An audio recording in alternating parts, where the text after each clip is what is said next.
गड़बड़ कर दे।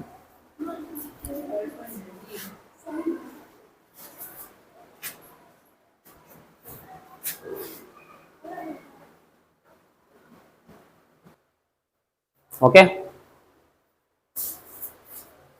Hello friends और माय डियर स्टूडेंट, हंस रहा है सर। आज फिर से हम लोग का एक सेट उपलब्ध रहेगा और आज हम फिर से बात करने वाले हैं अपने कक्षा 10 के बच्चों, और जो सब्जेक्ट रहेगा क्या, बायोलॉजी। लेसन क्या रहेगा, फर्स्ट, जिसका नाम है जैव प्रक्रम, जिसको हम लोग बोलते हैं इंग्लिश में लाइफ प्रोसेस। ठीक है, अब जो आज जो प्रैक्टिस सेट लगने वाला, आज जो टेस्ट सीरीज है, जो कल हम लोग पार्ट 1 में जो बात किए थे, है ना, जो पार्ट 1 में बात किए थे, कहां तक लाकर छोड़ दिए थे, 50 क्वेश्चन यानी 51 क्वेश्चन तक कल हम लोग बात किए थे। आज सेकंड वीडियो यहां से चल रहा है ना, तो आज 100 प्लस क्वेश्चन को यहाँ पे कंप्लीट करेंगे, 51 से 100 प्लस की तरफ जाएंगे। ठीक है, और वो बच्चे जो एनएमएस की तैयारी कर रहे हैं इस बार, जिनका 2026 में पेपर पढ़ने वाला है, नेशनल मींस मेरिट कम स्कॉलरशिप वाले जो बच्चे हैं, जिनकी इस बार एग्जाम होने वाली है, उन बच्चों के लिए सबसे वीवीआई प्रश्न इसमें चल रहा है, इसलिए उन लोगों को भी देखना बहुत जरूरी है, क्योंकि ये क्वेश्चन और ये दोनों में एकदम पूरा 100% कॉमनली चीज है, इसलिए किसी वीडियो को यहाँ पे स्किप करके आगे नहीं बढ़ना। और आपको बताते हैं कि ये प्रैक्टिस सेट है ना, और 50 वस्तुनिष्ठ प्रश्न फिर से इसमें रहेंगे लगभग। ठीक है, ये जो लाइव क्लासेस रहेंगी आपकी जो है वो 7:10 पर आपको ये शाम के टाइम में ये क्लासेस मिलेंगी, समझा रहा। आप सारे बच्चों को इस लाइव सेशन से फटाफट जुड़ जाना है। ठीक है, और कम से कम इस बार कोशिश करना है, कल का रिकॉर्ड भाई तोड़ो, कम से कम 50 बच्चों को आप लोग जोड़ो, टाइमली, एकदम टाइमली सारे बच्चों को जुड़ जाना है और पूरी का पूरा क्लास करना है सारे बच्चों को। ठीक है, अब देरी नहीं करेंगे, चलते हैं अपने वीडियो पे। ठीक है, आगे स्क्रॉलिंग करेंगे और फिर उसके बाद 51 से क्वेश्चंस को हम लोग देखेंगे। एनएमएस वाले बच्चे, जितने एनएमएस वाले बच्चे हैं वो सारे लोगों के पास पहले फटाफट शेयर कर दो और वहां से सारे बच्चों को ऐड होने के लिए बोल दो। सारे बच्चे हमको आ चाहिए पूरी वीडियो में। चलिए, क्वेश्चंस हम लोग के पास स्क्रीन पर रहेगा।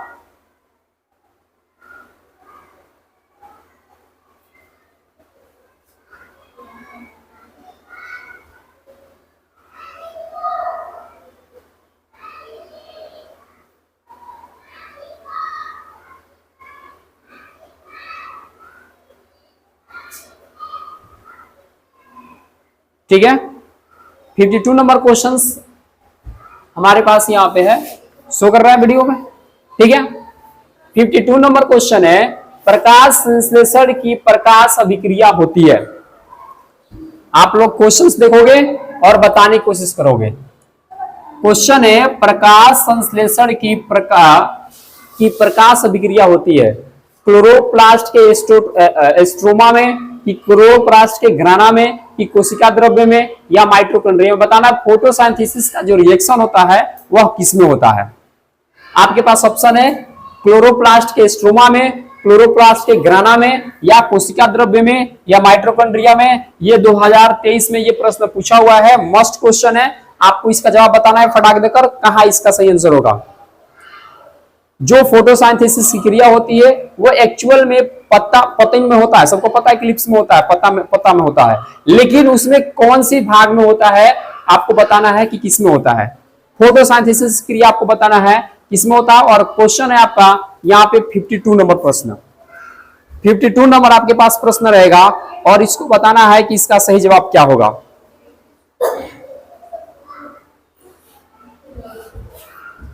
ठीक है, तो इसका सही जवाब हो जाएगा क्लोरोप्लास्ट के स्ट्रोमा में क्या होता है, क्लोरोप्लास्ट के स्ट्रोमा में फोटोसिंथेसिस की क्रिया होती है। किसमें होता है, क्लोरोप्लास्ट के स्ट्रोमा में होता है। क्लियर, समझा गया। चलिए अगला 53 नंबर प्रश्न देखिए, गुर्दे में उत्पादित जो मूत्र होता है, जो टॉयलेट होता है, अस्थायी रूप से संग्रहित होता है कहां पे। अब गुर्दा का मतलब हो गया किडनी, गुर्दा मीन्स क्या चीज, किडनी। अब ये जो किडनी में जो टॉयलेट बन जाता है उसके बाद भाई आकर कहीं ना कहीं इकट्ठा होता है, वो इकट्ठा होता कहां है, क्या मूत्र मार्ग में होता है, या मूत्र वाहिनी में होता है, या ब्रिकाणु में होता है, या मूत्राशय में होता है, ये बताना है। और देखिए ये 2023 का ये भी प्रश्न पूछा हुआ है, कि जो किडनी का जो टॉयलेट बनता है वो जाकर कहां इकट्ठा होता है। किडनी का फंक्शन अगर पढ़े होंगे, एक्सेक्रीटरी सिस्टम जो बच्चा पढ़ा होगा सही से, वो इस बात को बता देगा कि इसका सही आंसर क्या होगा। देखिए, इकट्ठा होता है आकर कहां पे, मूत्राशय में। मूत्राशय जो होता है इसी को इंग्लिश में हम लोग यूरेथ्रा कहते हैं, है ना। यूरेथ्रा हिंदी वर्ड में भी लिख दिया जाता है, यूरेथ्रा, ठीक है। तो जब आप किडनी का फंक्शन जब आप पढ़ाई कर रहे थे तो यहाँ पे किडनी एक होता था, एक यहाँ पे किडनी, और इससे निकलता था, और यहाँ पे टॉयलेट आकर इकट्ठा होता था, और टॉयलेट जो आकर यहाँ इकट्ठा होता है इसी को हम लोग कहते हैं यूरेथ्रा। इसी को क्या कहते हैं, यूरेथ्रा। क्लियर हो गया। चलिए, प्रश्न आपके पास आ गया है।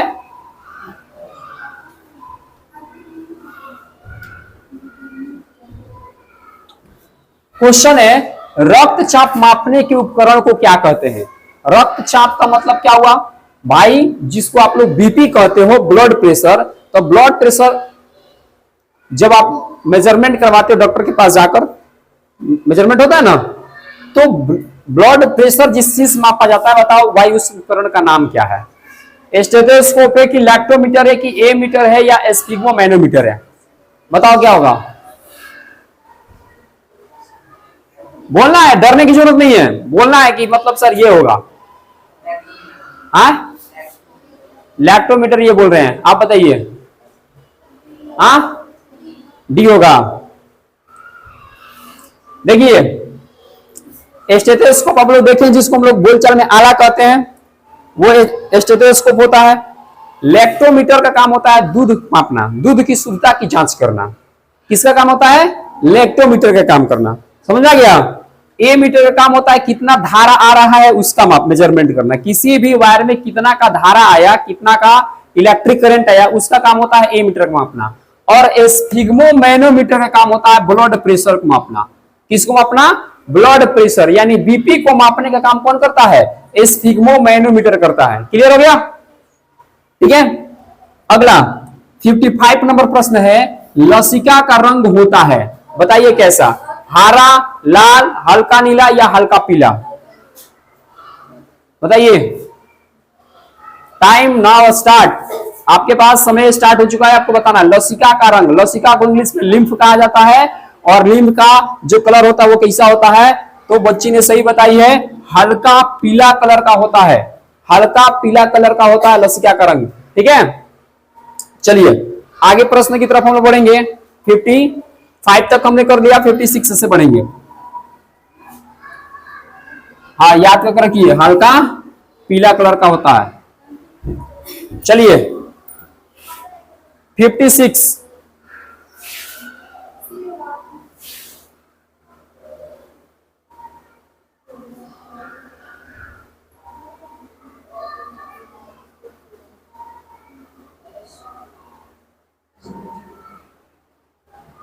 देखिए 56 नंबर प्रश्न आपके स्क्रीन पर है, पौधे में भोजन किस रूप में जमा होता है, पौधे में भोजन किस रूप में जमा हो रहता है ये बताना है। ये बहुत मस्त क्वेश्चन है। आज तक तो आप लोगों को पता है कि पौधा खाना बनाता है, भाई अपना खाना को स्टोर कर किस रूप में करता है, खाना जो बन जाता है वो स्टोर किस रूप में करता है, ये बताना है। इसका जवाब क्या होने वाला आप लोग बताओ। क्या ग्लूकोज के रूप में रखता है, या प्रोटीन के रूप में रखता है, या स्टार्च के रूप में रखता है, या फैटी एसिड के रूप में रखता है, सही जवाब क्या होने वाला है बताइए। पौधा खाना बनाएगा, अपना खाना का स्टोर किस रूप में रखता है, याद रखिएगा वो स्टार्च के रूप में रखता है। किस रूप में रखता है, स्टार्च के रूप में। पौधा अगर खाना बनाएगा तो किस रूप में स्टोर करके रखेगा, स्टार्च के रूप में, ग्लूकोज के रूप में नहीं रखता है, प्रोटीन और फैटी एसिड तो में नहीं करेगा।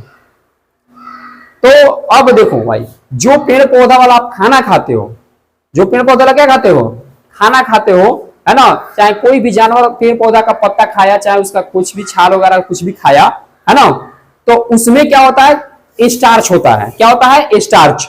और स्टार्च को पचाने की क्षमता हम लोग के अंदर नहीं है, मानव के अंदर स्टार्च को पचाने की क्षमता नहीं है।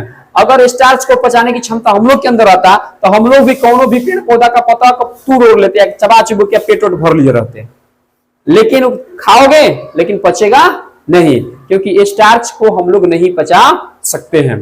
कौन पचा लेता है? जानवर। कौन पचा लेता है? जानवर। इसीलिए वो किसी भी पौधा का क्या करता है? पत्ता उत्ता को क्या करता है? खा लेता है। समझा कि नहीं? यहाँ क्लियर हो रहा है? तो पौधा अपना भोजन किस रूप में रखता है जमा वो? स्टार्च के रूप में रखता है। अगला प्रश्न, मानव हृदय घिरा हुआ है, हम लोग का जो हार्ट है वो किससे घिरा हुआ है भाई? पेरिकार्डियम से कि जाइलम से कि फ्लोएम से कि प्लाज्मा से? देख रहे हैं कौन बच्चा इसका जवाब सही दे रहा है? मानव का हृदय किससे घिरा हुआ है? किससे? लगा लो दिमाग, दिमाग रहेगा तो मुर्गा अंडा देगा। क्या होगा?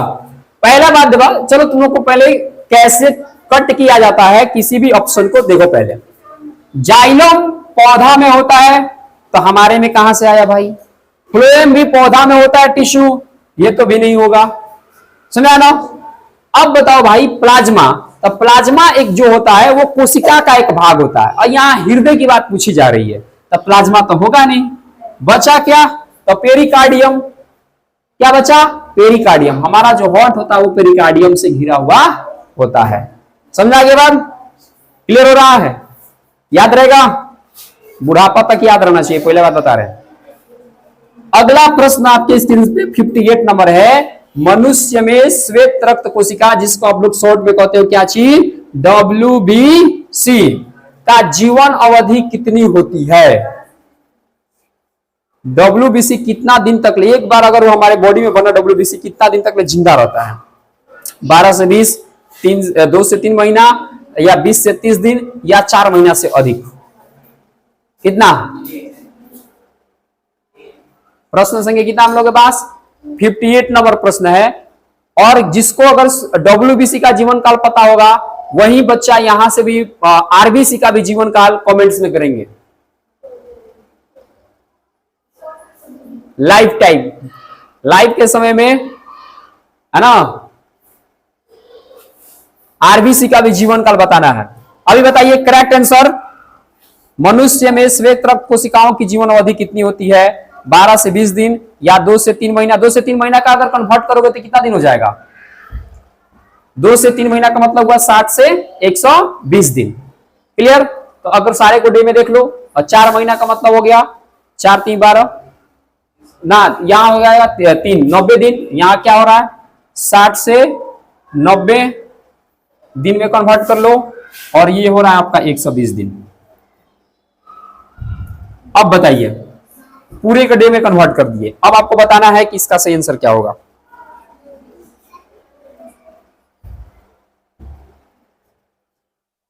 चलिए,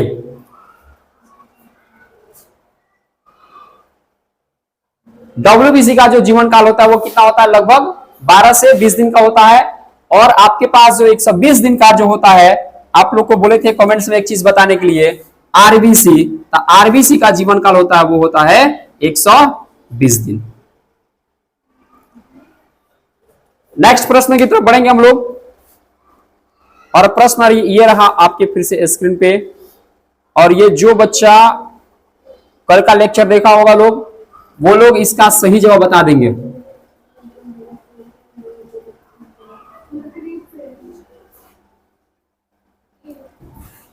जो बच्चा कल का लेक्चर अच्छा से किए होंगे वो बच्चा इसका जवाब फटाक देकर बताएंगे। पित्त रस कहां से स्रावित होता है? पित्त रस कहां से स्रावित होता है ना? तो ज्यादा डिस्कशन नहीं इस क्वेश्चन पे, क्योंकि कल का बात हो गया है। पित्त रस का सेक्रेशन कहां से होता है? यकृत से होता है। लीवर से पित्त रस का स्राव होता है। कहां से होता है? लीवर से। अगर यही पित्त रस अगर स्राव नहीं हुआ तो हम लोग का खाना का डाइजेशन सही से नहीं होगा। क्लियर? अगला प्रश्न है, मनुष्य के आहार नाल में अवशेषी अंग कौन है? भाई देखो, ये क्वेश्चन को फिर से रिपीट में डाला गया है ना। आहार नाल का मतलब हुआ जो हम लोग का डाइजेस्टिव सिस्टम है, तो डाइजेस्टिव सिस्टम में है ना बताना है कि अवशेषी अंग कौन है। वो है लेकिन काम नहीं करता है ना। तो कोलन है कि अपेंडिक्स है कि सीकम है या रेक्टम है? सारे बच्चे इसका जवाब बताएंगे, क्योंकि कल का जवाब इसका बता दिए हैं हम। इसका सारे बच्चे जवाब बताएंगे। कौन सा हो जाएगा? अपेंडिक्स हो जाएगा। कोई पूछेगा कि अपेंडिक्स किससे जुड़ा रहता है, तो दिमाग याद करके हमेशा रखना है, बड़ी आंत जो होती है हम लोग की, है ना, क्या होता है? बड़ी आंत जो होता है बड़ी आंत से यहाँ पे जुड़ा रहता है क्या चीज, अपेंडिक्स। इसका हिंदी नाम क्या है, कृमि रूपी परिशेषिका। कल से इस बात को बता रहे हैं, कृमि रूपी परिशेषिका इसका नाम है। ये बड़ी आंत से जुड़ा हुआ है, लेकिन इसका कोई काम नहीं है। ये अपेंडिक्स जो होता है ये जानवर में काम करता है, जानवर में खाना को पचाने में सहायता करता है, लेकिन मानव में है बट ये काम नहीं करता है। लेकिन इससे हम लोग को खतरा भी है। कब खतरा होता है, जब इसमें कुछ चेंजिंग आने लगती है, बढ़ने लगता है, इसके अंदर मवाद वगैरह भरने लगता है, जहर भरने लगता है, तब हम लोग के लिए खतरा है। क्योंकि जब ये फटता है तो पूरे शरीर के ब्लड जो होता है उसे मिल जाता है और उसको जहरीला बना देता है, इससे मानव का डेथ हो जाता है। ठीक है, लेकिन जब तक हमारे बॉडी में जब तक इस पर कोई अगर इफेक्ट नहीं आ रहा है तब तक हमको इससे कोई खतरा नहीं है। सारे लोग के अंदर ये सब चीजें बढ़िया से, सारे लोग के अंदर ये चीज जुड़ा हुआ है। लेकिन खतरा उस बच्चे को हो जाता है, उस लोगों को हो जाती है जब इसके अंदर किसी कारणवश खान पान सही से ना होना, सही से चीजें मेंटेन ना होना, जब इसके अंदर जहर भरने लगता है तब ये पेशेंट को मार देता है। अर्थात इसको ठीक करने का उपाय क्या है, कुछ दवा से भी इलाज हो जाता है, बट इसका सबसे आसान चीज होता है भाई इसको ऑपरेशन करके कटा के इसको निकलवा दो। अगला प्रश्न आपके पास है, निम्नलिखित में कौन ट्रिप्सिन एंजाइम का कार्य है। 61 नंबर प्रश्न है, 61 नंबर प्रश्न, और बताना इसका सही जवाब क्या होगा। ट्रिप्सिन एंजाइम का काम क्या है भाई। अरे भाई कोई ना कोई हमारे बॉडी में जो एंजाइम है किसी का ना किसी का स्पेशल काम है। वसा का पचाने में हेल्प करता है, कि कार्बोहाइड्रेट को पचाने में हेल्प करता है, कि प्रोटीन को पचाने में हेल्प करता है, या इनमें से सभी। ट्रिप्सिन हार्मोन का काम क्या है, किसको पचाने में ट्रिप्सिन हार्मोन का हेल्प होता है, काम करता है, कौन सा, क्या होगा। सही आंसर याद कर रखिए, इसका सही जवाब होगा प्रोटीन का पाचन, है ना। ट्रिप्सिन एंजाइम का काम होता है प्रोटीन पचाने का हेल्प करता है। किसका वो, प्रोटीन पचाने में हेल्प करता है। 62 नंबर प्रश्न है, आज जो बच्चा कल का फिर से अगर लेक्चर देखा होगा 62 नंबर क्वेश्चन का जवाब एकदम खटाक देकर देगा। मुख गुहा में आहार का कौन सा भाग का पाचन होता है। मुख गुहा में हम लोग जैसे खाना को खाएंगे तो यहाँ पे एक चीज का पाचन हो जाता है, बताना है प्रोटीन का, कि कार्बोहाइड्रेट का, कि वसा का, या न्यूक्लिक अम्ल का। किसका होगा, कार्बो किसका होगा, मुख में किस आहार का पाचन हो जाता है, कार्बोहाइड्रेट का। किसका पाचन हो जाता है, कार्बोहाइड्रेट का पाचन मुख में हो जाता है। क्लियर हो गया। प्रश्न आगे बढ़ेंगे 63 की तरफ। सारे बच्चों को समझ में आ रही है बात। अगर कहीं डाउट वगैरह हो तो आप कमेंट्स जरूर करेंगे, ठीक है। आपको सारी बातें बताई जाएंगी अगले लेक्चर में।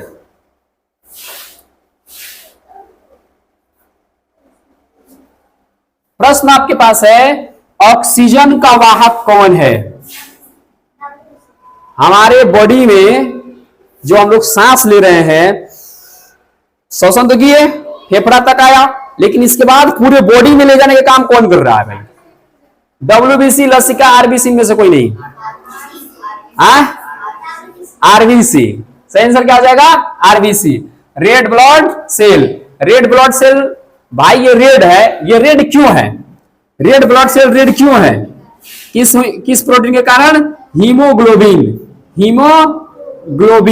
तो हीमोग्लोबिन नामक जो प्रोटीन होता है इसके वजह से जो आरबीसी होता है बबुआ, ये रेड कलर का दिखता है। याद रखिएगा आरबीसी में हीमोग्लोबिन ही होता है जो ऑक्सीजन को क्या करता है, वहन कराता है। यही ऑक्सीजन का वहन कराता है हीमोग्लोबिन नामक प्रोटीन। तो क्वेश्चन आपसे कहीं से भी पूछा जा सकता है घुमा कभी, कि इसमें से कौन ऑक्सीजन का वहन करता है, तो हीमोग्लोबिन। ऑप्शन में हीमोग्लोबिन नहीं होगा तो पक्का उसमें होगा आरबीसी। क्लियर हो गया। तो इस तरह से इसका जवाब हो जाएगा हीमोग्लोबिन यानी आरबीसी। अगला प्रश्न सबसे सिंपल और मस्ट सा क्वेश्चन है, रक्त का थक्का बनाने में सहायक होता है कौन। कौन हमारे ब्लड को क्लॉटिंग कर देता है। अरे भाई मान लो कि कहीं हम लोग का कोई चीज कट गया, कटने के बाद भाई ब्लड निकलता रहता है।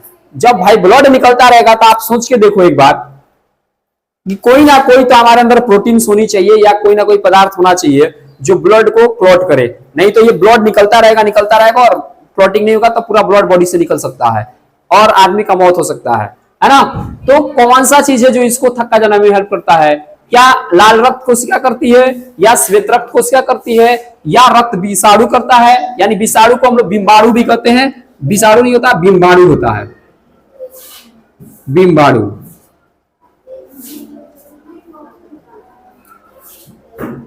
तो बताना है क्या होगा, क्या होगा?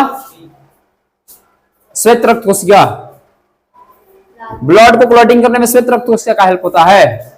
कभी भी याद रखिएगा, ना तो आरबीसी का काम होता है, ना ही डब्ल्यूबीसी का काम होता है। ये होता है रक्त बिंबाणु, जिसको हम लोग प्लेटलेट्स भी कहते हैं। क्या कहते हैं? प्लेटलेट्स। प्लेटलेट्स जो होता है ना, यह हमारे ब्लड को क्लॉटिंग करने में हेल्प करता है।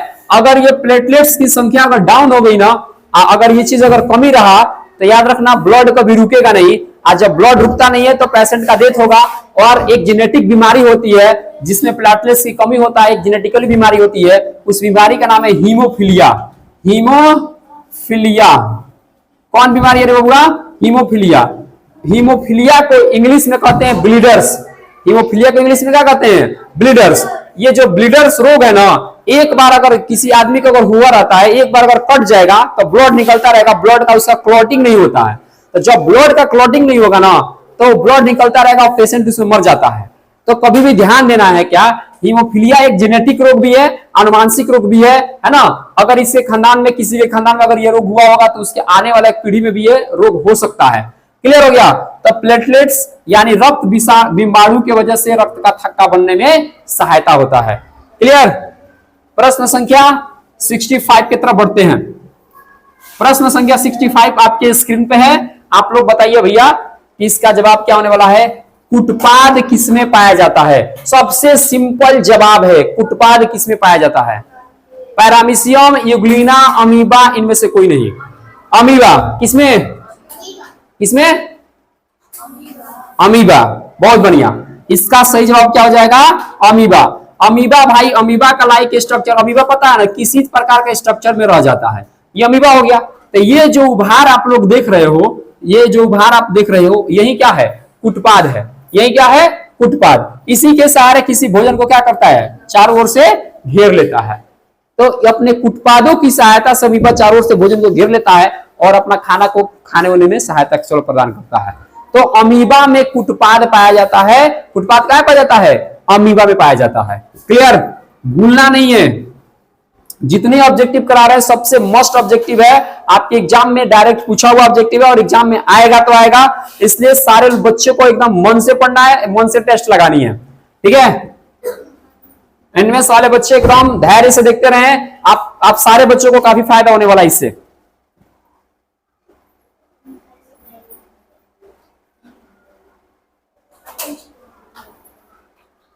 प्रश्न 66 है, मानव में डायलिसिस थैली है।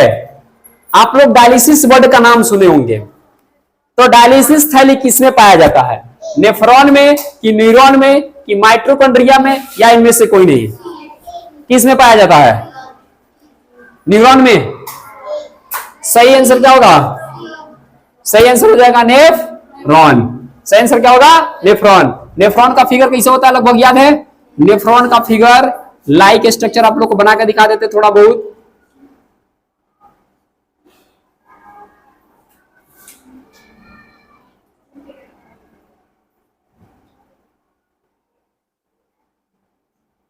है ना? ये इस तरह से लगभग होता है नेफ्रॉन का फिगर। देखिए, ये आप लोग को कल बताए थे, ये नेफ्रॉन हम लोग को किडनी में पाया जाता है। और एक किडनी में कितना नेफ्रॉन होते हैं? कमेंट से फटाफट बताओ भाई। कल का बताए हैं, एक किडनी में कितना नेफ्रॉन होता है बताओ, है ना? और यही नेफ्रॉन क्या करता है? हमारे ब्लड को छानने में सहायता करता है। यानी डायलिसिस थैली किसमें होगी रे भाई? तो नेफ्रॉन में होगा। डायलिसिस थैली किसमें होगा? नेफ्रॉन में होगा। आप बताओ एक किडनी में कितना नेफ्रॉन होता है? चलो कल का बताएं, सारे बच्चे कमेंट्स में बताएंगे। प्रश्न अगला आपके पास है, भोजन का पाचन किस प्रकार की अभिक्रिया है? प्रश्न 67 है और 67 का जवाब बता रहा है कौन सा होगा? भोजन का पाचन किस प्रकार की अभिक्रिया है? क्या उपचयन है कि संयोजन है कि अपचयन है या विस्थापन है? मस्ट क्वेश्चन है, आप बताओ भाई, भोजन का पाचन किस प्रकार की अभिक्रिया है? क्या होगा बच्चे? हाँ, भोजन का पाचन किस प्रकार का अभिक्रिया है? उपचयन, संयोजन, अपचयन, विस्थापन। इसका सही आंसर क्या हो जाएगा? इसका सही आंसर हो जाएगा उपचयन। क्या आंसर होगा? उपचयन। भोजन की पाचन का जो क्रिया होता है वह उपचयन अभिक्रिया होती है। कौन सी अभिक्रिया होती है? उपचयन अभिक्रिया होता है। उपचयन अभिक्रिया में हम लोग श्वसन की क्रिया करते हैं, सांस लेते हैं, तब जाकर कोशिका भी अपना ग्लूकोज को तोड़ उड़कर एनर्जी वगैरह प्रदान वगैरह करती है। समझ ना? तो याद रखना यहाँ पे ऑक्सीजन का क्या होता है? एडिंग होता है, तब जाकर हम लोग का खाना का पचने उचने में भी हेल्प करता है। समझा गया ना? तो भोजन का पाचन किस प्रकार की अभिक्रिया है? उपचयन। कौन सी अभिक्रिया? उपचयन। अगला प्रश्न, मनुष्य के दांत के सबसे ऊपरी परत क्या है? सबसे मस्त क्वेश्चन। डेंटाइल, इनामेल, मज्जा गुहा, अस्थि। दांत का, दांत जो होता है ना, दांत एक ऊपरी परत जो चमकता है, ये बताना है क्या होता है? इनामेल। इनामेल का क्षय हो जाएगा तो क्या होगा? दांत खराब है। क्या होने लगेगा? ठंडा पानी पियोगे तब कहोगे कि दांत क्या हो रहा है? अंगर रहा है, गर्म पानी बर्दाश्त नहीं हो रहा है। ये सब किस पर इफेक्ट है? इनामेल की वजह से। आप सोचो हमारे शरीर का सबसे कठोर पदार्थ भी है तो कौन है? इनामेल है। शरीर का सबसे कठोर पदार्थ कौन है? इनामेल। अब बताओ, इनामेल इतना कठोर है कि हम लोग पूरे समझो पूरे जीवन भर इस दांत पर ब्रश से रगड़ते रहते हैं, रगड़ते हैं ना, लेकिन इनामेल इतना कठोर है कि जल्दी से उसका क्षय नहीं होता है। लेकिन आप लोग को बताए हैं कि मार्केट में जो टूथपेस्ट आया हुआ है सब, है ना, जो सब अलग अलग टाइप का जो पेस्ट सब आया हुआ है जिससे हम लोग ब्रश अपना करते हैं, उसमें किसकी मात्रा पाई जाती है? फ्लोराइड की मात्रा पाई जाती है। किसकी मात्रा? फ्लोराइड की मात्रा पाई जाती है, जो सबसे ज्यादा झाग तैयार करता है। तो ज्यादा झाग तैयार करता है, तुम लोग कहता है कि बहुत बढ़िया यही है टूथपेस्ट। अरे सबसे डेंजर दुश्मन है जो ज्यादा झाग तैयार किया, सबसे क्या है? डेंजर दुश्मन। क्या है भाई? क्योंकि उसमें फ्लोराइड की मात्रा क्या है? ज्यादा है। और फ्लोराइड दुश्मन किसका है? इनामेल का। बस समझा ना? अब बताओ, ऊपरी परत इनामेल को हटा देगा और हम लोग का दांत चमकने लगेगा, तो हम लोग कहेंगे कितना सुंदर कोलगेट है ना, कितना सुंदर टूथपेस्ट है कि हमारा दांत को चमका रहा है, सबसे बढ़िया मार्केट का यही। लेकिन आपको पता नहीं है, इनामेल को क्या कर दिया? ऊपर से हटा रहा है। लंबा टाइम तक ये काम करेंगे तो इनामेल हट जाएगा, दांत सड़ सुड़ जाएगा, कहानी खत्म हो जाएगा, है ना। एक के बार एक टैग मिलेगा बुढ़िया का, बुढ़वा का। ब्रश अगर जब भी करना हो तो आप कोशिश हमेशा करो कि लाल दांत मंजन आता है उसका इस्तेमाल करो, और नहीं तो जितना ज्यादा कोशिश हो सके आप दातुन का इस्तेमाल करो। दातुन का इस्तेमाल करने से दांत का एक्सरसाइज होता है। दांत का क्या होता है? एक्सरसाइज होता है। अब ब्रश से हम लोग जो करते हैं ना, प्लास्टिक का ब्रश से, तो उसमें ब्रश का एक्सरसाइज होता है, दांत का एक्सरसाइज नहीं होता है। तो आप क्या चाहते हो? ब्रश का एक्सरसाइज कराना कि दांत का एक्सरसाइज कराना? दांत का एक्सरसाइज कराना जी। इसलिए दातुन से मुंह धोइए इसे। हाँ हाँ बिल्कुल एकदम।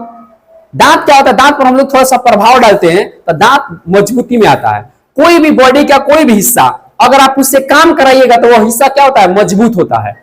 हम लोग उसको मजबूत करते हैं जी, बरस लेते हैं ऊपर से ना, खर खर खर खर मार देते हैं, मजबूत होता है वो नहीं। इसलिए जितना अच्छा हो सके किससे इस्तेमाल कीजिए?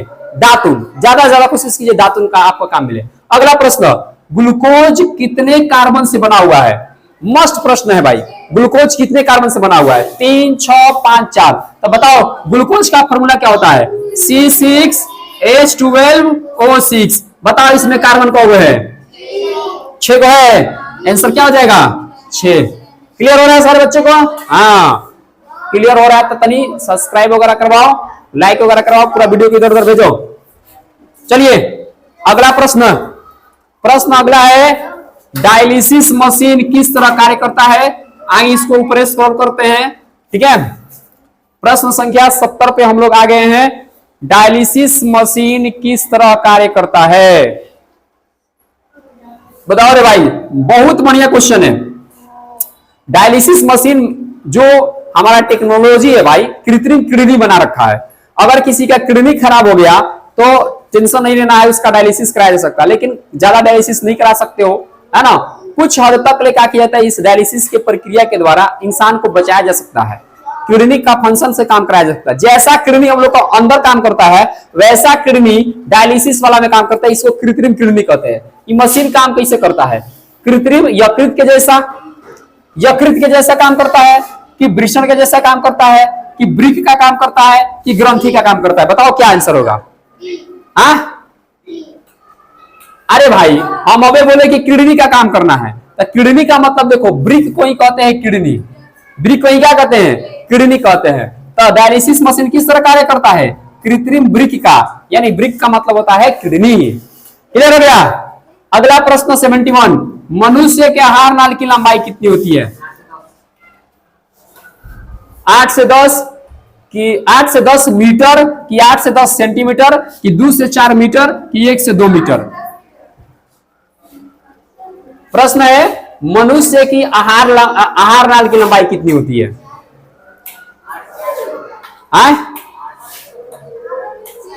आहार नाल जो होता है मुख से स्टार्ट होकर पूरा घूमते घूमते पूरा एनएस तक जाता है, वो होता है आहार नाल, और पूरी इसकी लंबाई बतानी है। प्रश्न आपके पास कितना है भाई? 71 नंबर प्रश्न है, और आप इसका बताना है सही जवाब क्या होगा। चलो बच्चा ने सही आंसर सब लोग बता रहे हो, 8 से 10 मीटर, क्योंकि 8 से 10 सेंटीमीटर भैया कितना होगा? 8 से 10 सेंटीमीटर एक छोटा सा पार्ट होगा, तो इतना तो छोटा तो ये नहीं, इतना तो छोटा तो हमारा मुंह है, गर्दनिए तक है ना? तो 8 से 10 मीटर क्यों होता है भाई? क्योंकि मुख से स्टार्ट होता है, काफी घुमा रहता है अंदर, काफी घुमा रहता है ना जी। जब बाहर वगैरह को निकाल कर फाड़ फूड़ के चेक करना सब है ना, निकाल के जब लंबा करोगे तब पता चल जाएगा 8 से 10 मीटर। समझा गया? अगला प्रश्न, पौधा में श्वसन किस भाग में होता है? फटाक देकर इसका आंसर बता सकते हो। जो रिस्पिरेटरी सिस्टम होता है पेड़ पौधा में, वो किधर होता है भाई? जड़ में होता है कि तना में होता है कि पतई में होता है कि प्रत्येक भाग में होता है? बताओ किसमें? जड़ में, जड़ में होता है, तना में होता है, पत्ता में होता है, प्रत्येक भाग में होता है? नहीं, पतैया में होता है। श्वसन की क्रिया कहां होता है? पत्ता में होता है। किसमें होता है? पत्ता में। अगला प्रश्न देखा जाए, डेंगू उत्पन्न करने वाला मच्छर किस तरह के जल में रहता है? भाई देख लो, ये प्रश्न कई बार पूछा हुआ है। डेंगू उत्पन्न करने वाला मच्छर किस जल में? साफ जल में, गंदा जल में, खारा जल में, मृदु जल में? किसमें होगा? गंदा जल में होगा। डेंगू उत्पन्न करने वाला मच्छर, अब मलेरिया उत्पन्न करने वाला मच्छर, हाँ गड़बड़ हो गया मामला। पता होना चाहिए तुम लोग को भाई बात। जो डेंगू उत्पन्न करने वाला जो मच्छर होता है वो साफ जल में होता है। अब हो गया पाप, साफ जल से दिक्कतें है। साफ जल में डेंगू जो होता है ना, ये डेंगू उत्पन्न करने वाला मच्छर पैदा होता है। गंदा जल में होता है मलेरिया उत्पन्न करने वाला मच्छर। कौन? मलेरिया उत्पन्न करने वाला मच्छर कहां होता है? गंदा जल में। साफ जल में कौन होता है? डेंगू उत्पन्न करने वाला मच्छर होता है। ठीक है, तो इसका आंसर हो जाएगा साफ जल। क्या आंसर हो जाएगा? साफ जल। क्लियर हो गया? प्रश्न आगे बढ़ा जाए। 74, प्रश्न 74 की तरफ हम लोग चल रहे हैं। और प्रश्न भैया देखिए क्या है आपका, भैया दीदी जो भी लोग है देखिए लोग आप लोग।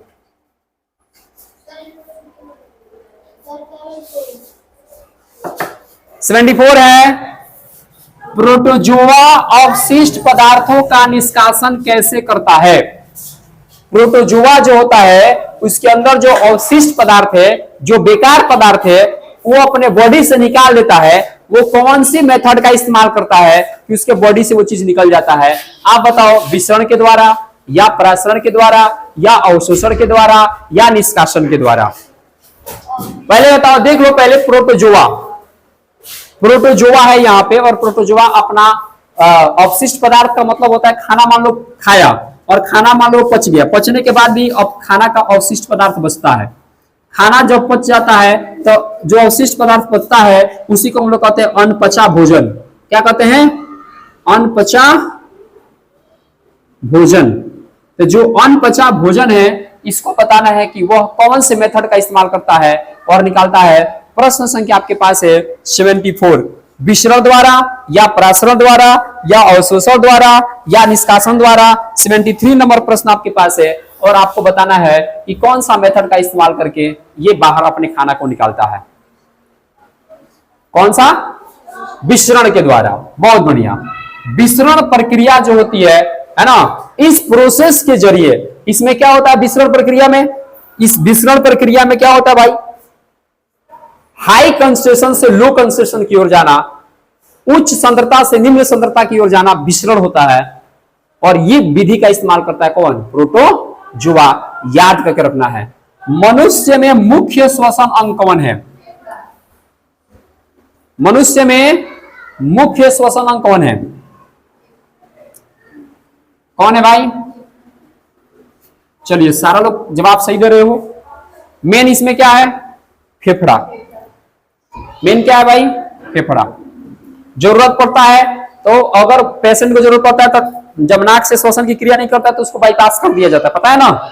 बाईपास करके उससे श्वसन की अभिक्रिया कराई जाती है। ट्रैकिया तो इसका एक बस पार्ट है, एक नली का पार्ट से। ट्रैकिया का इसमें बहुत ज्यादा रोल नहीं है। क्लोम हम लोग में नहीं पाया जाता है ना?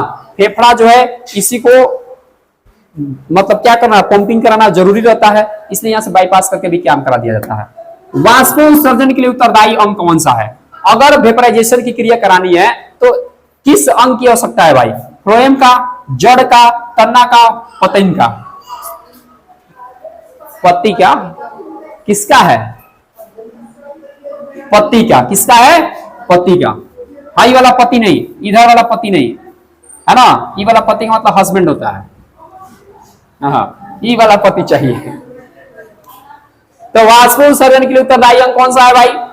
फ्लोएम तो एक ऊतक होता है, ये तो खाना का बेचारा पहुंचाने ही में एक सांस नहीं मिलता है, तो इसका काम तो है नहीं। आज जड़ बताओ, जड़ तो मिट्टी में होता है, तो ये कैसे से वाष्पोत्सर्जन कराने लगे हैं? तन्ना क्या होता है? जो ऐसे मोटा वाला पार्ट निकला होता है तन्ना, इससे वाष्पोत्सर्जन की क्रिया होगी? कभी नहीं होगा, क्योंकि इसका मोटा मोटा छाल एक ऊपर लगा रहा होता है। कभी होगा वाष्पोत्सर्जन? नहीं होगा। कौन कराएगा? पत्ता कराएगा। क्लियर हो गया? आगे प्रश्न पे पढ़ेंगे 77।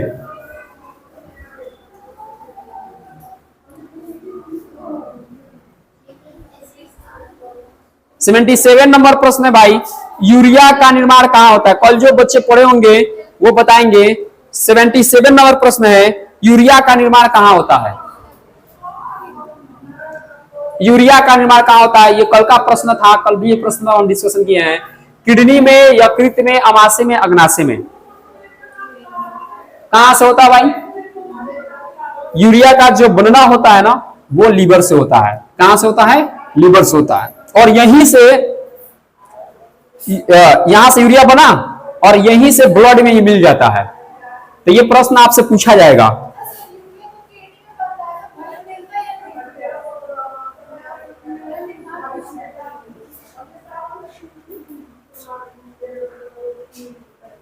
नहीं नहीं नहीं, जो किडनी होता है, किडनी के पास जाता है ब्लड। किडनी के पास क्या जाता है? ब्लड जाता है। और ब्लड को छाने का काम कौन करता है? किडनी। ठीक है? तो किडनी किसी भी चीज को बनाने का काम नहीं करता है। किडनी यूरिया को बना नहीं सकता है, क्योंकि ब्लड में क्या है? ब्लड में ही है हम लोग का क्या चीज? यूरिया। और यहां से NH3 चीज को एक और निर्माण करता है, तो भले वो किडनी क्या करता है, यहां से छान छून करेगा, तब हम लोग के टॉयलेट में NH3 पदार्थ एक मिलाता है, जिसको अमोनिया कहते हैं। इसी वजह से ब्लड में गंध आता है। समझा ना? किस गैस की वजह से? अमोनिया की वजह से। अमोनिया। ये भी अमोनिया पता है कब तैयार होता है? यह भी अमोनिया जब टॉयलेट बाहर निकल जाता है ना, तब इन्वायरमेंटल चीज में जब आता है, तब हमारे इन्वायरमेंट के और सारी चीजों से प्रतिका करके, रिएक्शन करके, तब ये गैस का निर्माण स्पेशली रूप होता है, तब ज्यादा दुर्गंध आता है। ठीक है? तो बनने का काम, मिलाने का काम कौन करेगा? यकृत करेगा। कौन करेगा? यकृत। यकृत बना देगा, यही ब्लड में क्या करेगा? मिला देगा, और तब हमारे पास कहां आ जाएगा? किडनी में। अब बेचारा किडनी का काम क्या है? छानना। सही से प्यूरिफिकेशन कौन करेगा? कौन करेगा? किडनी करेगा। किडनी सही से प्यूरिफिकेशन करेगा, तब जाकर वो अलग अलग पदार्थों को करके सही प्योर ब्लड को छान के भेज देता है, अब बेकार जो होता है उसको टॉयलेट में भेज देता है। समझा गया? आगे प्रश्न हम लोग देखेंगे। आरबीसी का कबरगाह या एवं ब्लड बैंक निम्न में से किसे कहा जाता है? देखो बहुत मस्त क्वेश्चन है और कई बार ये प्रश्न कंपटीशन में पूछा जा चुका है। आरबीसी का कबरगाह, आरबीसी का कबरगाह यानी कब्रिस्तान किसको कहते हैं भाई? प्लीहा को कहते हैं। वाह, डायरेक्ट आंसर बता रहे हो। प्लीहा। प्लीहा जो होता है जब आरबीसी 120 दिन के बाद बेचारा जब मर जाता है, तो मर जाने के बाद ही जाएगा कहां भाई? कहां जाकर इकट्ठा होता है सब? प्लीहा में, स्प्लीन में। इसी को इंग्लिश नाम क्या है? स्प्लीन है। समझा गया? तो आरबीसी का कब्रिस्तान किसको कहते हैं? प्लीहा को कहते हैं। क्लियर हो गया? 79 नंबर प्रश्न है, निम्नलिखित में से कौन सी बीमारी श्वसन तंत्र से संबंधित है? लो, कल का जस्ट क्वेश्चन है, आप बता दोगे।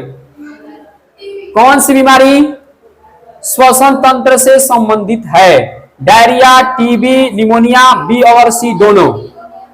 हाँ, निमोनिया तो होकबे करेगा। कौन होगा? देखो ऑप्शन देखा जाता है, बी और सी दोनों। क्यों भाई? टीबी भी जो बीमारी है ना, वो भी तो फेफड़े को ही इफेक्ट करता है ना। फेफड़ा में जब आपका दाग आने लगता है, फेफड़ा जब आपका धीरे धीरे सड़ने लगता है ना, ऊपर का फेफड़ा, ऊपर जो है ना, ऊपर ऊपरी हिस्सा ये पसली है। ऊपर जो हिस्सा ये क्या है? पसली है। फेफड़ा जो अंदर वो मांसल रचना है। फेफड़ा ये मत समझना कि ऊपरी हिस्सा ये फेफड़ा है, नहीं, फेफड़ा का एक अंदर है। फेफड़ा वो मांसल रचना है, मांस का है। ऊपर क्या है? पसली है। ये पसली उस फेफड़ा को रक्षा देती है। फेफड़ा मांसल रचना है। अगर इसी फेफड़ा मांसल रचना है, अगर वही आप सोच लो, अगर उसी मांसल रचना में अगर दाग आने लगता है, दाग धीरे धीरे सड़ने लगेगा, तो समझना कौन सी बीमारी उत्पन्न हो गई है? टीबी। और ये सड़ना गलना ये सब सोच लो कि कई को कंडीशन से पैदा होता है। हाँ, टबैको मोजाइक वायरस ले लो, ट्यूबरकुलोसिस नामक ये बैक्टीरिया से क्या करता है? पैदा होता है। ट्यूबरकुलोसिस बैक्टीरिया, एक नाम है क्या है? ट्यूबरकुलोसिस। समझा ना? टीबी का ही फुल फॉर्म है ना? और ट्यूबरकुलोसिस इसका नाम है, जो बैक्टीरिया है ना उसका नाम भी है। और निमोनिया, निमोनिया में क्या प्रॉब्लम आता पता है? कल बताए थे इसके बारे में। निमोनिया में क्या होता है? सांस लेने में तकलीफ आती है। पूरा जो आपको क्या बताए थे? हाँ,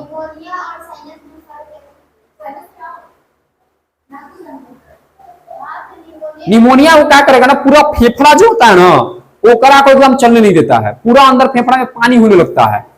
समझे कि ना आया? अब उसकी वजह से श्वसन के क्रिया में क्या होने लगता है? पूरा प्रॉब्लम्स रहता है ना? आगे की बात करते थे, इसमें क्या आंसर हो जाएगा? श्वसन तंत्र को कौन प्रभावित करेगा भाई? सी और बी, है ना? निमोनिया और टीबी। 18 नंबर प्रश्न की तरफ हम बढ़ेंगे और यहां से प्रश्न देखेंगे। और ये प्रश्न 18 नंबर भी सबसे आसान क्वेश्चन रहेगा। उच्च रक्तचाप, उच्च रक्तचाप को क्या कहते हैं?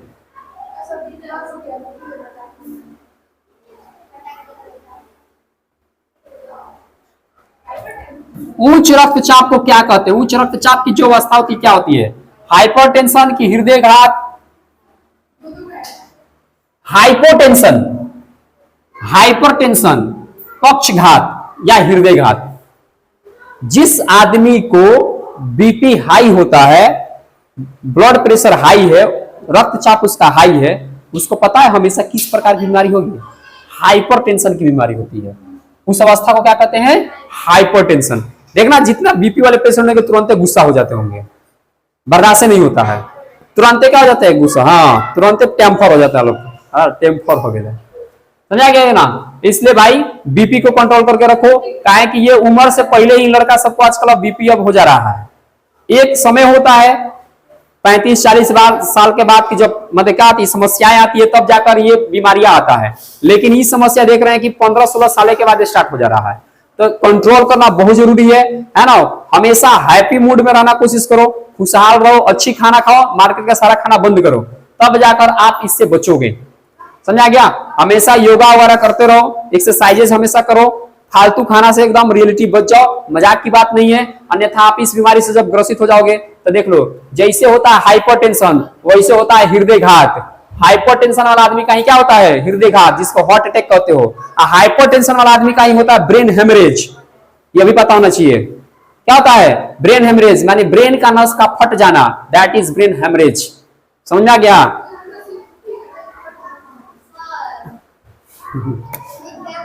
अगला प्रश्न, शरीर का सबसे बड़ी ग्रंथि, सबसे बड़ी ग्रंथि लार ग्रंथि, अमाशय, यकृत, थायराइड? कौन होगा? यकृत। यकृत को ही क्या कहते हैं? लीवर। यही तुम्हारा लीवर है जिगर, समझा गया ना? जिगर का टुकड़ा लोग कहता है हमारा जिगर का टुकड़ा, अरे भाई लीवर का टुकड़ा है। आप देख लो, जिगर का टुकड़ा माने क्या चीज? लीवर का टुकड़ा। हाँ? चांद का टुकड़ा मारेंगे, उड़ा कर ना। अब देखो आगे देख लेते हैं यहाँ पे। यकृत जो होता है भाई, इसको बड़ा क्यों कहा जाता है? क्योंकि यकृत जो होता है वो लगभग, मान लो यकृत गोलाकार। आपसे एक बात हम बोलेंगे कि फुटबॉल लंबा है कि बड़ा है, आप जवाब क्या दोगे? फुटबॉल लंबा है या बड़ा है? दो में ऑप्शन में जवाब दो। फुटबॉल लंबा है या बड़ा है? लंबा कहिए, कहोगे नहीं तो कहोगे, तब फुटबॉल बड़ा है। इसी तरह से हम लोग का जो लीवर है वह बड़ी है, लेकिन आहार नाल जो होता है, आहार नाल जो मुख से स्टार्ट होता है, ये लंबा है। तो सबसे लंबी ग्रंथि कौन है? आहार नाल। सबसे लंबी ग्रंथि आहार नाल, डाइजेस्टिव सिस्टम, ठीक है। लेकिन सबसे बड़ी ग्रंथि कौन है? यकृत। तो लंबा और बड़ा में क्लियर हो गया बात। अब गड़बड़ नहीं करना है जीवन में। अगला प्रश्न की तरफ चलो।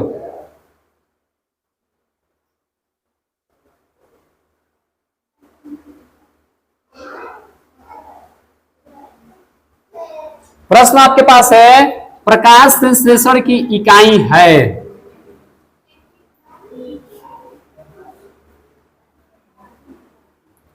एटीट्यूड नंबर प्रश्न आपके स्क्रीन पर है और क्वेश्चन है प्रकाश संश्लेषण की इकाई है। 82 नंबर प्रश्न।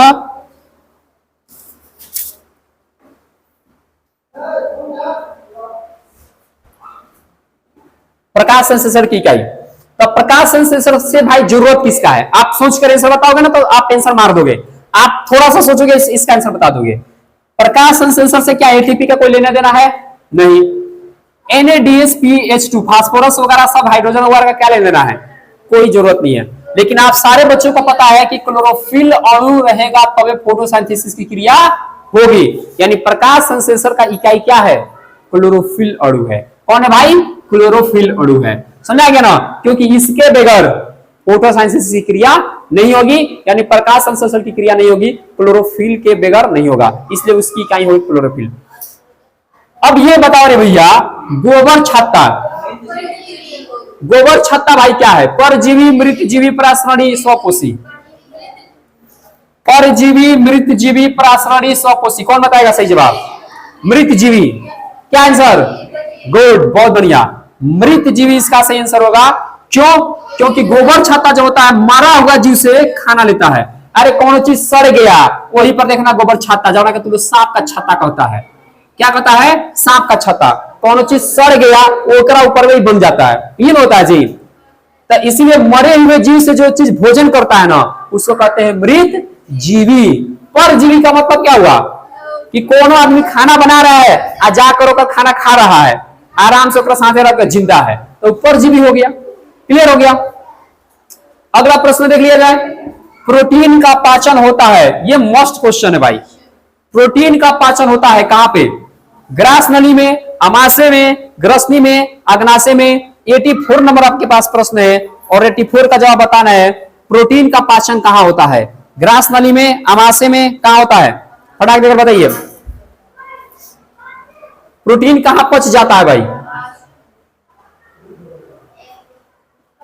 देखो भाई, ग्रास नली में तो कुछ होगा नहीं, ग्रसनी में होगा नहीं, अग्नाशय में जो होता है, अग्नाशय में जो होता है वो क्या होता है पता है? अग्नाशय में इंसुलिन नामक एक हार्मोन सेक्रेट होता है, वहां पे शुगर जो होता है उसका पाचन किया जाता है, शुगर का डाइजेशन किया जाता है अग्नाशय में। बच गया कौन हमारे पास? अमाशय। अमाशय में प्रोटीन का पाचन होता है। अगला, मनुष्य के मुख गुहा में कितने जोड़ी लार ग्रंथि पाई जाती है? Must question. मनुष्य के मुख गुहा में कितने जोड़ी लार ग्रंथि पाई जाती है? 85। 4, 1, 2, 3, 85।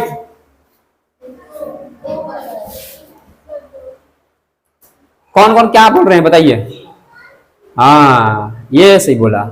मनुष्य के मुख गुहा में 3 जोड़ी लार ग्रंथि पाई जाती है।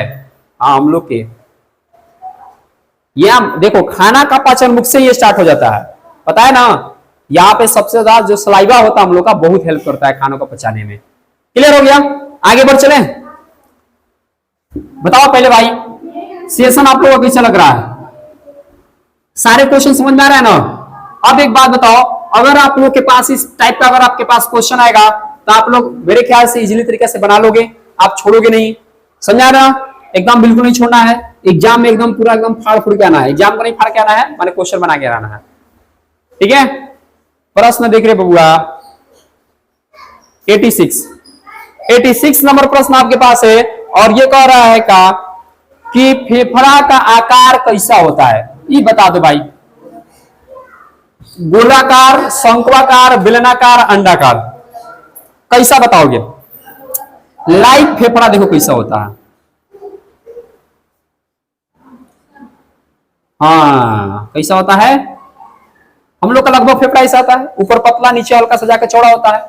तो गोलाकार तो होगा नहीं भाई, गोल तो है ही नहीं है, इतना तक गारंटी है। बेलनाकार का मतलब कि बेलन के आकार का था। बेलन के आकार का है। अंडाकार का माने अंडा के आकार का है। अंडा के आकार का फेफड़ा हम लोग का कौन सा आकार है भाई? शंक्वाकार है। क्लियर हो गया भाई? छोटे बच्चों में कुल कितने दांत? छोटे बच्चों में कुल कितने दांत? कौन बता देगा? छोटे बच्चों में कितने दांत? 32, 28, 20, 22, जल्दी से बोलो, कौन बताएगा? हाँ 35, 20, हाँ बहुत बढ़िया 20। छोटा बच्चा में कितने दांत होते हैं? 20 होते हैं और इसी को मिल्क टीथ कहा जाता है, दूध का दांत। सारा बच्चा को आप भी बड़े हुए होंगे तो आपका भी दूध का दांत आया होगा, है ना? दूध का दांत है। आज चॉकलेट टॉकलेट खाते होते दांत को पूरा सड़ा लेते हो। आजकल का लड़का सबका देख लेना, मार डेयरी मिल्क चाहिए, किट कैट चाहिए, ये चाहिए वो चाहिए, खा का दांत क्या कर लेता है? सड़ा लेता है सब।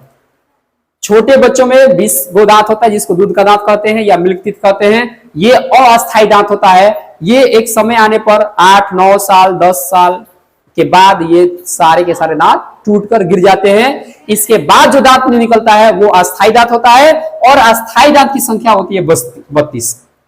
इसके बाद अगर दांत टूटा, इसके बाद कोई दांत वापस नहीं आएगा। आर्टिफिशियल दांत लगाना पड़ेगा, सोना का लगाइए चाहे हीरा का लगवाइए, कुछ लगवाइए, आर्टिफिशियल दांत लगाना पड़ेगा। उसके बाद कोई उपाय नहीं है। प्रश्न देखिए भाई, संवहन उत्तक के रूप में पाए जाते हैं कौन? संवहन उत्तक के रूप में क्या पाया जाता है? एपिडिडाइमिसिस, जाइलम, फ्लोएम या इनमें से कोई नहीं? सॉरी बी और सी बताइए। हाँ, संवहन उत्तक के रूप में कौन पाया जाता है? जाइलम और फ्लोएम, इसलिए इसका आंसर हो जाएगा बी और सी। संवहन उत्तक माने किसी भी चीज को ढोकर ले जाने का काम कौन करता है? जाइलम और फ्लोएम। जल का काम क्या है? जाइलम का काम क्या है? जल को धोना। फ्लोएम का काम क्या है? खाना को धोना। क्लियर हो गया? चलिए प्रश्न आगे बढ़ेंगे हम लोग।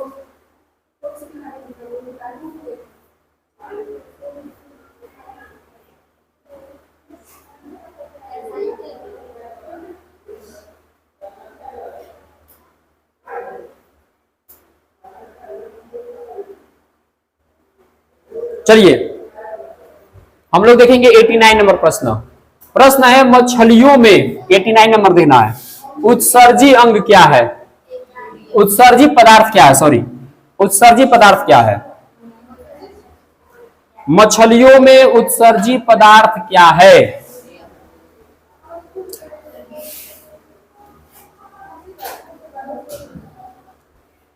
मछलियों में उत्सर्जी पदार्थ क्या है? मछलियों में उत्सर्जी पदार्थ होता है बाबू अमोनिया। हाँ, मछलियों में उत्सर्जी पदार्थ क्या है? अमोनिया है। मछलियों, मछली उत्सर्जी का मतलब स्क्रीजन करना, है ना? एक स्वस्थ मनुष्य का ब्लड प्रेशर कितना होना चाहिए? रक्तचाप कितना होना चाहिए बताओ? ये तो बताओगे ना फटाक देकर। हाँ 90-60 वो सब आएगा, रिकॉर्ड हो रहा है। 90-60 या 280 या 120-80 या 140-160, क्या होगा? सी 120/80। हम लोग में दो प्रेशर होता है। एक हार्ट का काम है ब्लड को पंपिंग जब करता है तो ब्लड को भेजता है, और एक काम क्या होता है? ब्लड को खींचता है। तो दोनों काम करता है। क्या करता है? ब्लड को भेजने का काम, लेने का काम। तो दोनों का प्रेशर एगो का होना चाहिए 120, एगो का होना चाहिए 80। एगो का सिस्टोलिक प्रेशर कहते हैं, एगो का डायस्टोलिक प्रेशर कहते हैं। समझा गया? क्लियर हो गया? अगला प्रश्न देख लो बाबू। प्रकाश संश्लेषण प्रकाश संश्लेषी अंग इनमें से कौन है? प्रकाश संश्लेषी अंग इनमें से कौन है? स्टोमाटा है, पत्ती है, या हरित लवक है, या जड़ है?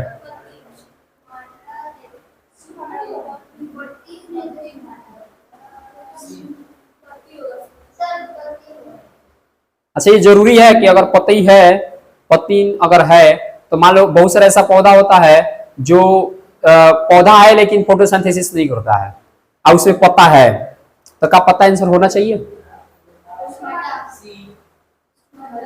हरित लवक। मेन तो यही है ना, क्लोरोफिल होना चाहिए कि नहीं होना चाहिए? कुछ हो चाहे ना हो, किसी चीज में क्या होना चाहिए? हरित लवक, तभी फोटोसिंथेसिस की क्रिया होगी, है ना? तो सोच विचार कीजिए, आंसर आपके पास में है ना? पाचन की क्रिया पूर्ण कहां होती है? ये जो बता दिया ना, मान जाएंगे कि वो अच्छा से पाचन सिस्टम पड़ा हुआ है। अग्नाशय में, बड़ी आंत में, छोटी आंत में, ग्रास नली में कहां हो जाता है पूर्ण पाचन? खाना का पाचन। अग्नाशय में तो भैया नहीं पचता है। बड़ी आंत का चांस लास्ट में आता है। बड़ी आंत में केवल पानी का अवशोषण होता है। क्वेश्चन पूछा जाएगा, बड़ी आंत में केवल क्या होता है? पानी का अवशोषण, केवल पानी का ऑब्जर्वेशन बड़ी आंत का काम है। पूर्ण रूप से खाना का पाचन कौन करता है? छोटी आंत। तो जो बड़ी आंत आप बनाते हो, लाइक स्ट्रक्चर बड़ी आंत का, एक अंदरवा कौन होती है? कौन होता है? छोटी आंत। तो छोटी आंत में सारा खाना का पाचन हो जाता है। और छोटी आंत में क्या पाया जाता है? छोटी आंत में जो पाया जाता है भिलाई। भिलाई मतलब क्या चीज? विलाई। विलाई जानते हो ना, छोटी आंत के अंदर पाया जाता है ना?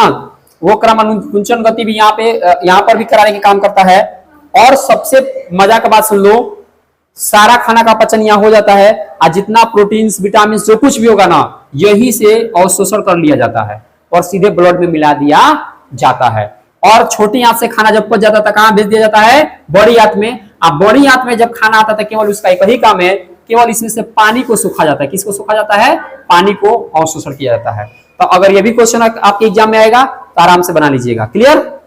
चलिए प्रश्न अगला प्रश्न है, सीरम कहलाता है। लो क्वेश्चन देखो,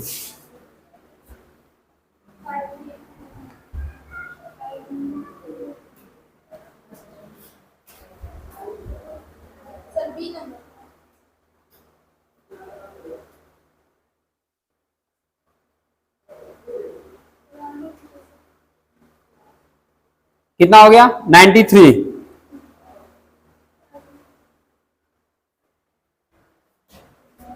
सीरम कहलाता है फाइब्रिनोजिन सहित प्लाज्मा कि फाइब्रिनोजिन रहित प्लाज्मा? देखो, सहित और रहित, तो सहित का मतलब कि चाहिए और रहित का मतलब कि नहीं होना चाहिए, है ना? प्रोथ्रोम्बिन रहित प्लाज्मा या प्रोथ्रोम्बिन सहित प्लाज्मा? तो बताओ, सीरम में क्या होता है? रहित होता है, यानी फाइब्रिनोजिन रहित प्लाज्मा। ऐसा प्लाज्मा चाहिए जिसमें फाइब्रिनोजिन नहीं होना चाहिए। सुना गया ना? अगला प्रश्न है, रेजिन किस पौधे का उत्सर्जी पदार्थ है? किसका? और लोग बताओ। बबुल, कनेर, पीपल, चीड़, रेजिन किस पौधे का उत्सर्जी पदार्थ है? और लोग बताएंगे? आप लोग बताओ भाई, रेजिन किस पौधे का उत्सर्जी पदार्थ है? रेजिन। देखो, पहला बात, क्वेश्चन हम लोग के पास, हम लोग पहुंच चुके हैं 94 नंबर पे। और 94 नंबर जो आपके पास प्रश्न है ना, आपको कम से कम आप 100 के पास आने वाले हो। अब यहां से सवाल जवाब दो। हम लोग पिछले क्लास में भी इसके बारे में देख लिए हैं। चीड़ प्रकार का जो पौधा होता है, जो चीड़ नाम का जो पौधा होता है, वो अपने पास से निकालता है रेजिन। क्या निकलता है? रेजिन। Resin, resin. अब ये जो रेजिन निकालता है, इसका हम लोग इस्तेमाल करते हैं दवा बनाने में। समझा गया ना? अगला देखिए, जल तथा लवणों का परिवहन हमेशा होता है। एक दिशीय, द्विदिशीय, बहुदिशीय, इनमें से सभी। जल तथा लवणों का परिवहन होता है।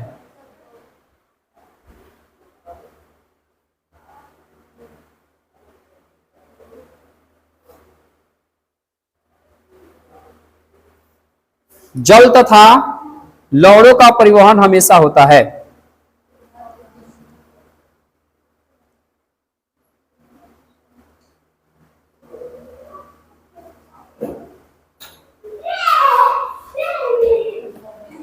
जल तथा लवणों का परिवहन क्या होता है? हमेशा एक दिशीय। आप हमेशा याद कर लो, देखो देखो ध्यान से। जो नीचे से जो जाइलम होता है ना, जो जड़ से क्या करता है, जो नीचे जड़ होता है भाई, है ना, जो जड़ होता है, तो जड़ से क्या होता है कि ये जल को ले लेता है। जड़ को क्या करता है? ले लेता है।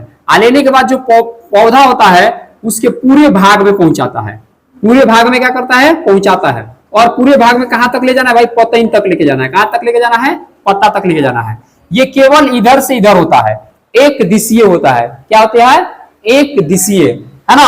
जल तथा लवणों का परिवहन हमेशा क्या होता है बाबू? एक दिशीय होता है। क्लियर हो गया? आगे देखते हैं, ब्रेन हेमरेज का मुख्य कारण क्या है? देखो अभी जस्ट इस पे बात किए थे, अभी जस्ट इस पे हम लोग बात किए हैं। देख रहे हैं कि कौन लोग सही बता रहे हैं। 96 नंबर प्रश्न, 96 नंबर प्रश्न। अभी तुरंत बताएं, तुरंत इनसे बताना है। ब्रेन हेमरेज का मुख्य कारण क्या? हृदयघात होगा, या पक्षघात होगा, या हाइपोटेंशन की हाइपरटेंशन? हाइपरटेंशन। कौन होगा? हाइपरटेंशन। अभी बात की है ना इसके पहले। हाइपो नहीं चाहिए, हाइपोटेंशन नहीं, हाइपरटेंशन। इसमें ब्लड का प्रेशर हाई होता है। ब्लड का प्रेशर इसमें क्या होता है? हाई। तो आपको जस्ट हम बता दिए कि अगर हार्ट अटैक भी होगा तो हाइपरटेंशन में कहां नहीं आएगा? Heart attack. हाँ, आगे देखिए 97, मुख गुहा में आहार का कौन सा भाग का पाचन होता है? लो भाई क्वेश्चन तो आ गया, अभी जस्ट बता दोगे। मुख गुहा में आहार का कौन सा भाग का पाचन होता है?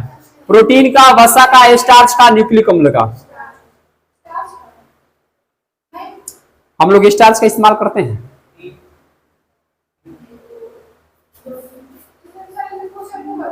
कैसे? क्या कुछ और चीज का भी पाचन नहीं हो सकता है? हाँ,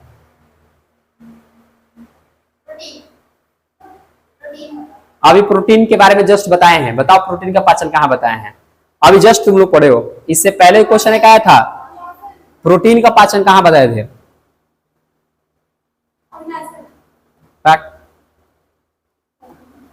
अमाशय बताए थे। क्या बताए थे?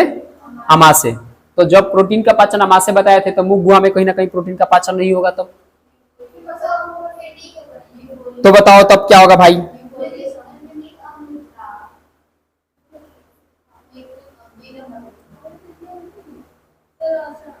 देखो क्वेश्चन जो है, एक चीज का ध्यान दो।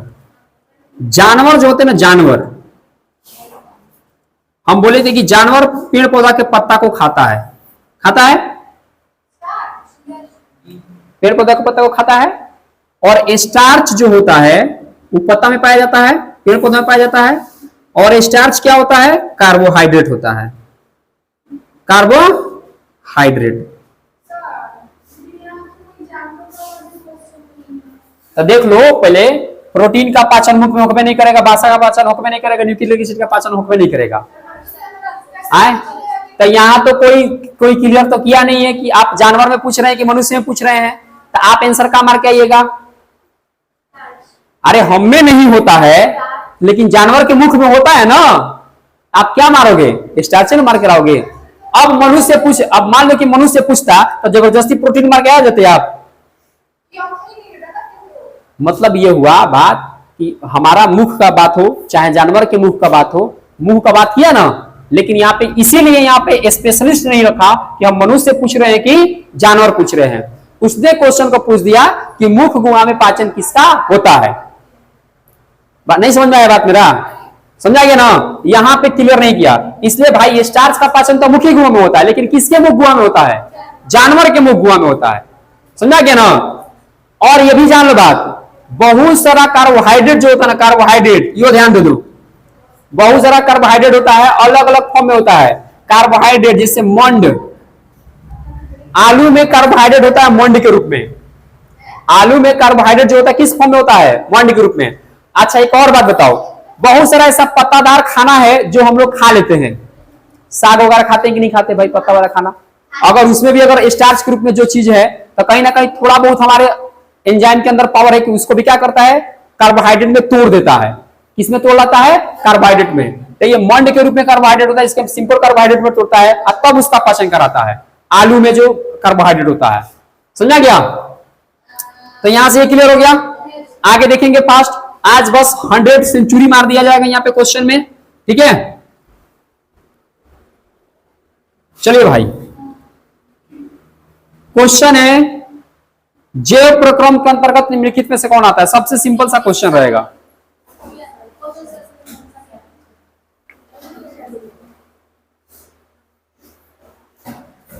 क्वेश्चन क्या है भाई? जैव प्रक्रम के अंतर्गत निम्नलिखित में से कौन आता है? पोषण, श्वसन, उत्सर्जन, इनमें से सभी। क्या होगा? हाँ भाई, क्योंकि अगर हमको जिंदा रहना है तो पोषण भी करना जरूरी है, श्वसन भी करना जरूरी है, उत्सर्जन भी करना जरूरी है, तो इसलिए इनमें से क्या हो जाएगा? सभी। किसी भी जीव के लिए जैव प्रक्रम जो होता है लाइफ प्रोसेस की क्रिया में ये तीनों का होना जरूरी है।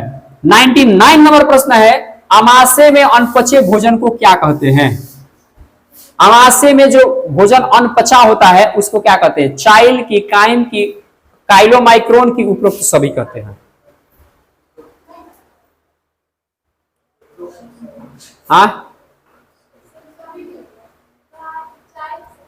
चाइल्ड क्या कहा जाता है? चाइल्ड, है ना, चाइल्ड ही कहा जाता है। अमाशय में जो अनपचा भोजन होता है उसको क्या कहते हैं? चाइल्ड कहते हैं। अगला प्रश्न देख लो यहाँ पे, अमाशय का भाग पढ़े हो आप। अमाशय के अग्र भाग को क्या कहते हैं? अमाशय के अग्र भाग, अमाशय का 3 हिस्सा होता है। अमाशय के कितना हिस्सा पढ़े हो? 3 हिस्सा। अब बताइए अमाशय के अग्र भाग को क्या कहते हैं? Pyloric, cardiac, fundic, epiglottis. 100 number प्रश्न आपके पास है और बताना है इसका सही आंसर क्या होगा।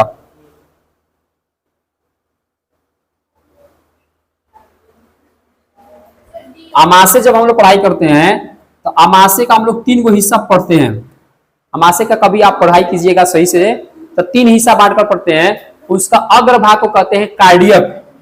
अग्र भाग को क्या कहते हैं? कार्डियक। जो सबसे पहले आकर जुड़ा रहता है ना, ये कार्डियक भाग होता है। कौन भाग होता है? कार्डियक भाग होता है, ठीक है। और इस क्वेश्चन को थोड़ा सुधार कर लो। अमाशय के अनपचे भोजन को ये जो चाइल्ड लिखता है ना, चाइल्ड, एक्चुअल में ये काइम लिखा जाता है। क्या लिखा जाता है? काइम। तो काइम, काइम जो वर्ड है ना, काइम और चाइल्ड, चाइल्ड वर्ड होता नहीं है। कौन वर्ड होता है? काइम वर्ड होता है। तो हम लोग को कंफ्यूजन इस चीज से लिए रहता है कि चाइल्ड होगा, चाइल्ड नहीं होगा। वही चीज क्या होता है? काइम होता है।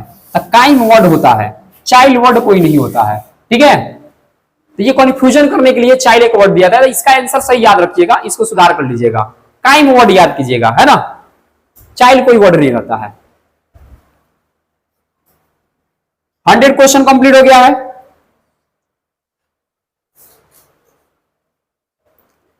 अब एक 101 नंबर प्रश्न है जो आप लोग आंसर बताओगे।